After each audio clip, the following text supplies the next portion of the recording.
بسم اللہ الرحمن الرحیم۔ جب مچھلی نے حضرت یونس علیہ السلام کو ساحل کھلے میدان پر ڈال دیا تو اللہ تعالیٰ نے آپ پر قدوں کی بیل آگا دی جس نے آپ پر چھاؤ کر دی۔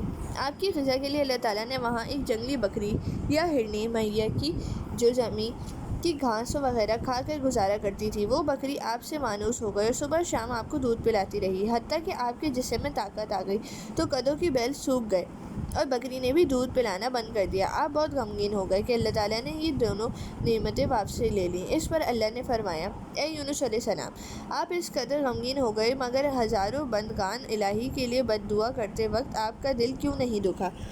الغرض حضرت یونس علیہ السلام نے توبہ کی اور اللہ تعالیٰ نے انہیں معاف کر دیا۔ پھر اللہ کی رحمت سے انہیں اپنی زوجہ محترمہ اور دونوں بچے بھی واپس مل گئے۔ خدا نے اپنے پیغمبر کی بیوی کی حفاظت کی اور انہیں اٹھا کر لے جانے والے بادشاہ کو جرأت نہ ہوئی کہ وہ پیغمبر کی پاک بیوی کو ہاتھ بھی لگا سکے۔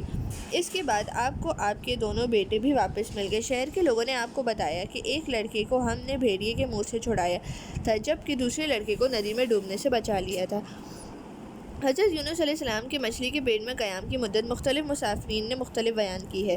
مچھلی نے انہیں چاش کے وقت نگلا اور شام کو باہر پھینک دیا، مجاہد رحمہ اللہ۔ دوسری، وہ مچھلی کے پیٹ میں 40 دن ٹھہرے، سید بن ابی الحسن رحمہ اللہ۔ نمبر 3، وہ مچھلی کے پیٹ میں 3 دن ٹھہرے۔ نمبر 4، حضرت جعفر صادق رحمہ اللہ نے کہا کہ حضرت یونس علیہ السلام مچھلی کے پیٹ میں 7 دن رہے۔ امیہ بن ابی الصلاۃ رحمہ اللہ نے بھی اس مدت کی تائید اپنے شعر میں کی ہے۔ ترجمہ شعر: اے اللہ، تو نے یونس علیہ السلام کو اپنے فضل سے نجات دی جبکہ وہ مچھلی کے پیٹ میں کئی راتیں گزار چکے تھے۔ ویسے اللہ زیادہ بہتر جانتا ہے کہ آپ کتنی مدت مچھلی کے پیٹ میں رہے۔ حضرت یونس علیہ السلام نے مچھلی کے پیٹ کے اندھیرے، سمندر کے اندھیرے اور رات کے اندھیرے میں اللہ تعالیٰ کو پکارا۔ قرآن کریم میں اللہ تعالیٰ نے فرمایا، ترجمہ: وہ غصے کی حالت میں تھا، اس نے گمان کیا کہ ہم اس پر ہرگز تنگی نہیں کریں گے۔ اس نے اندھیروں میں پکارا کہ الہی تیرے سوا کوئی معبود نہیں، تو پاک ہے، بے شک میں ظالموں میں سے ہوں۔ بس ہم نے اس کی بات کو قبول کیا اور اسے غم سے نجات دی، اور ہم ایمان والوں کو اسی طرح نجات دیتے ہیں۔ سورۃ الانبیاء آیت نمبر 87 تا 88۔ سورۃ الصفات میں اللہ تعالیٰ نے فرمایا، ترجمہ: اگر یہ بات نہ ہوتی کہ وہ تسبیح پڑھنے والوں میں سے ہو گیا تو وہ مچھلی کے پیٹ میں لوگوں کے اٹھائے جانے کے دن قیامت تک ٹھہرا رہتا۔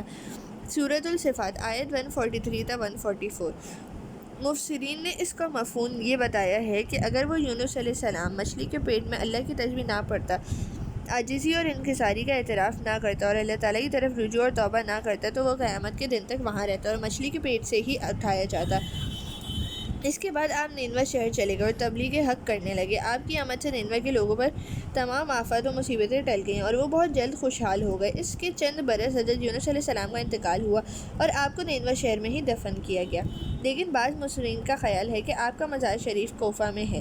حضرت سعد رضی اللہ عنہ بیان کرتے ہیں کہ رسول اللہ صلی اللہ علیہ وسلم نے فرمایا، جس نے حضرت یونس علیہ السلام کی دعا کے الفاظ سے دعا کی، اس کی دعا قبول ہوگی۔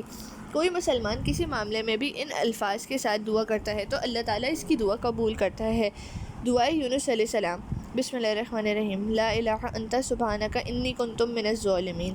ترجمہ: اے اللہ، تیرے سوا کوئی معبود نہیں، تو پاک ہے، میں یقیناً ظلم کرنے والوں میں سے ہوں۔